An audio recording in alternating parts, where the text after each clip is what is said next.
Steam formation. So steam வந்து எப்படி formation ஆகுது, இப்போ ஸ்டார்டிங் ஸ்டேஜ் என்ன, ஸோ அதுலேருந்து ஸ்டீம் எப்படி உருவாகுது அப்படிங்கிறத கிராஃப் மூலமாக ஈஸியாக பார்க்கலாம். ஸோ ஃபஸ்ட் நமக்கு ஸ்டீம் ஃபார்ம் ஆகணும்னா ஹீட் தேவை, அதனால் ஹீட்டை நம்ம கொடுக்குறோம். ஸோ ஹீட் கொடுக்கும்போது டெம்பரேச்சர் இன்க்ரீஸ் ஆகும்போது தான் நமக்கு வந்து ஸ்டீம் உருவாகுது. ஸோ அதனால் ஒய் ஆக்சிஸில் டெம்பரேச்சர் எடுத்துருக்குறோம்.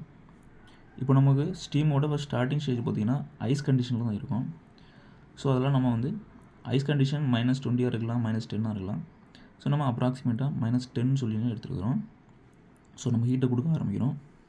ஹீட்டை கொடுக்கும்போது ஃபஸ்ட் ஸ்டார்டிங்கில் நமக்கு வந்து ஐஸ் வந்து சாலிடாக தான் இருக்கும், சாலிடாக தான் இருக்குது. ஸோ ஹீட்டை கொடுக்க கொடுக்க டெம்பரேச்சர் இன்க்ரீஸ் ஆகுது.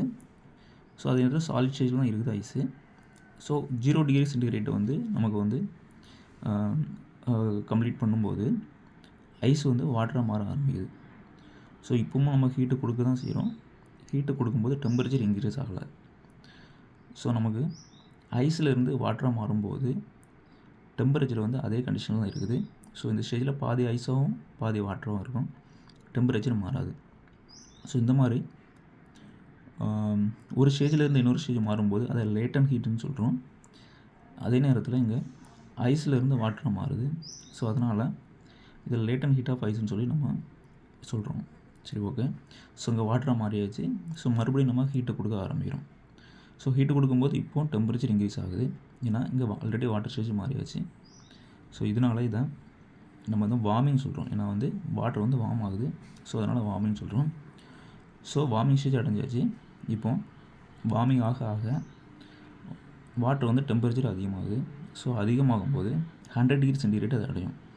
ஸோ 100 டிகிரி சென்டிகிரேட்டை வந்து நமக்கு வாட்டர் வந்து அச்சீவ் பண்ணுது.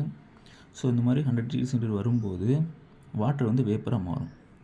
ஸோ இதே போல் தான் இங்கேயும் கீழே நமக்கு லேட்டன் ஹீட்டை வந்த இடத்துல அதே போல் தான் மேலேயும் ஹீட் கொடுக்க கொடுக்க டெம்பரேச்சர் அதிகமாகாது. ஏன்னா வாட்டர்லேருந்து ஸ்டீமாக மாறும்போது இங்கே பாதி வாட்டரும் இருக்கும், பாதி ஸ்டீமும் இருக்கும், டெம்பரேச்சர் மாறாது.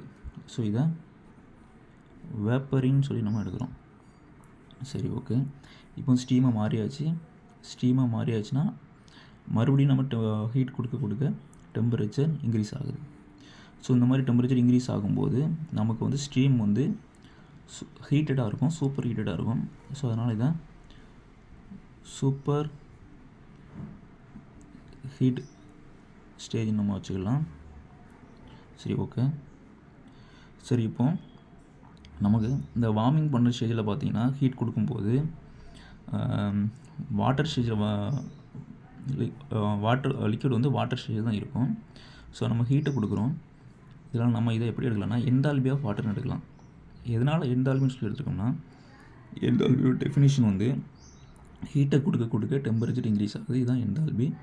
ஸோ நம்ம இங்கே ஹீட்டு தான் கொடுக்கும், டெம்பரேச்சர் இன்க்ரீஸ் ஆகுது. அதனால் என்தால்பின்னு எடுத்து இதில் வாட்டர் இருக்கிறதுனால என்தால்பி ஆஃப் வாட்டர்னு சொல்லி நம்ம எடுக்கிறோம். இது முடியும் என்தால்பி ஆஃப்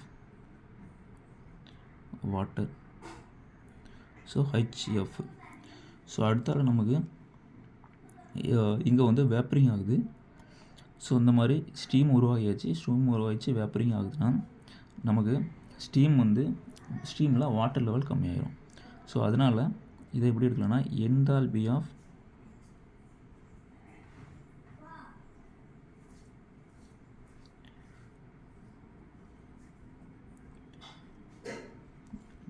ட்ரை ஸ்டீம் சொல்லி நம்ம என்தால்பியாக ட்ரை ஸ்டீம் சொல்லி எடுக்கலாம்.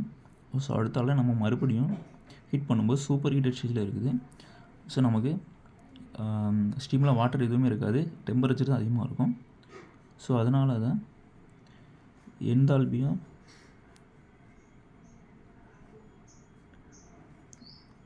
சூப்பர் ஹீட்டட் ஸ்டீம் சொல்லி எடுக்கலாம்.